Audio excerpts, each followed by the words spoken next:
In 1970, Walter Mischel and Ebba B. Ebbison of Stanford University conducted their now famous marshmallow test. The purpose of this study was to understand how and when children develop and control deferred gratification.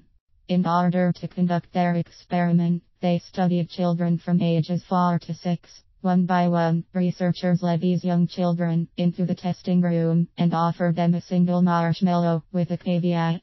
If they waited, they would be rewarded with a second marshmallow. Some children were unable to resist the urge and popped the marshmallow in their mouths immediately.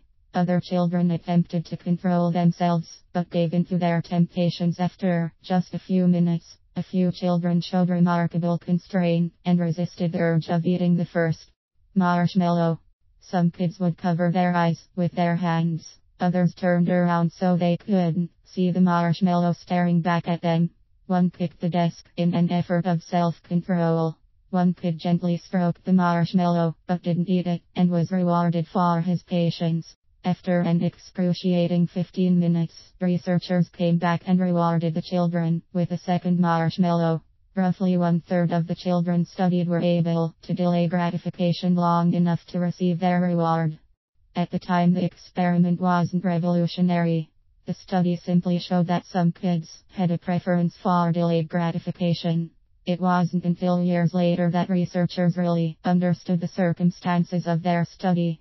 In follow-up studies, researchers found that those children who deferred eating the marshmallow ended up with better life outcomes. Using SAT scores, educational attainment, body mass index, and other measures as a benchmark, researchers found that those who delayed gratification ended up being more successful 20 years later.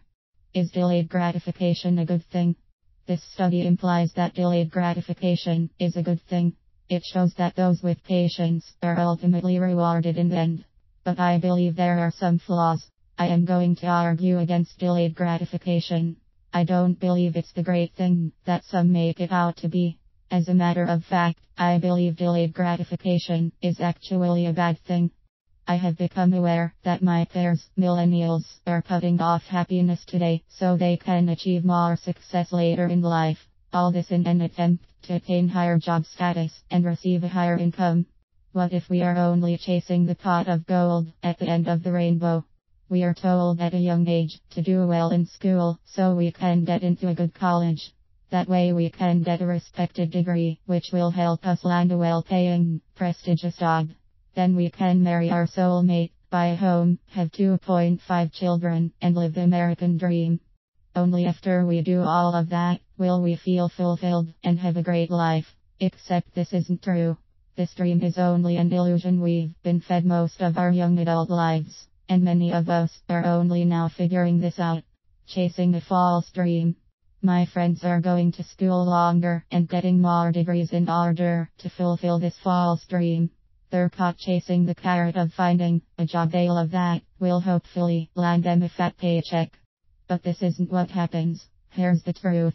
We'll go to school, then we'll get a job in our respectful fields. We'll become unhappy with that job, so we'll go back to school.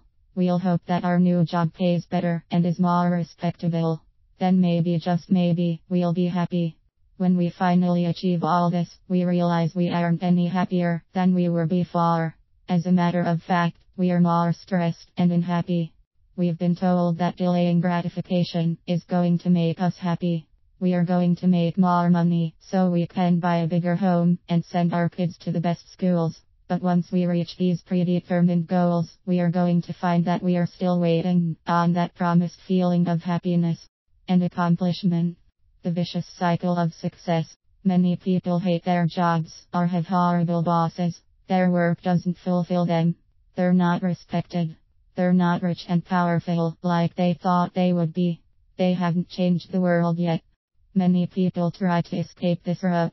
How do they do this? By chasing more degrees, getting advanced certifications, and clawing for promotions at work. Too often we end up chasing the next level of success. Nothing ends up being good enough. We become so fixated on trying to reach the next level in hopes it will bring us satisfaction. We sacrifice today for hopes of a brighter tomorrow. We forget to take a moment to live in the here and now because we are always fixated on the future, striving for more. Let's look at college students. According to the Anxiety and Depression Association of America, 80% of college students frequently or sometimes experience daily stress. 34% of students had felt depressed at some point in the past 3 months. In addition to the stress, millennials don't get away from work. 9 out of 10 millennials can access work info at any time. 73% are expected to be contactable by their employer at any point. Our elders are telling us to work hard to achieve happiness. We've been taught that to be successful you must live out the prescribed dream, and to do so you must always be future focused. What happened to enjoying the ride of life? We are pushed by our parents to do this, be that, and get this. Our parents have the best intentions, but the results are undesirable. Students are stressed from school and finals. They are trying to get into the best medical schools or the best MBA programs. We have this drive to be the best and to make a difference. Then when we don't make that huge impact on the world, we feel insignificant. We come to the realization that a longer journey awaits with more stress and anxiety. What's the solution? How do we solve this problem? If we are constantly chasing the carrot and happiness is always out of our reach, what should we do? The answer is nothing novel. We need to be happy now with where and who we are. What really matters? If you were to die tomorrow, would your degrees matter? Would your job title matter? Of course not. If you are trying to live out some fantasy and you are hoping to find the light at the end of the tunnel, is it really worth it? Quit racing to be the success that everyone wants you to be. Don't stress yourself out on a daily basis, trying to achieve a dream that somebody else planned for you. Learn how to be happy today and enjoy the progress that you are making. Hang on for a ride. Continue to strive and reach for the stars, but don't put your happiness and sanity on the line today in hopes that you'll end up being happy tomorrow. Learn because you enjoy learning. Don't learn just so you can get a piece of paper that tells everyone the knowledge you've gained. Don't wait until tomorrow to try and make a difference in the world. Help someone out today. Go out of your way to be nice to others. You don't need to be rich to help people. You don't need to be rich to be happy. Live in the present. Become more mindful and conscious of what's going on around you. Continue to move forward and grow and make progress. Work hard and make a difference in somebody's life, starting with your own. Stop trying to chase the elusive dream of making a big paycheck and having your happiness hinge on your wealth and income. You can still be successful with this new mindset. Quit delaying your life for tomorrow and enjoy today. It could be your last.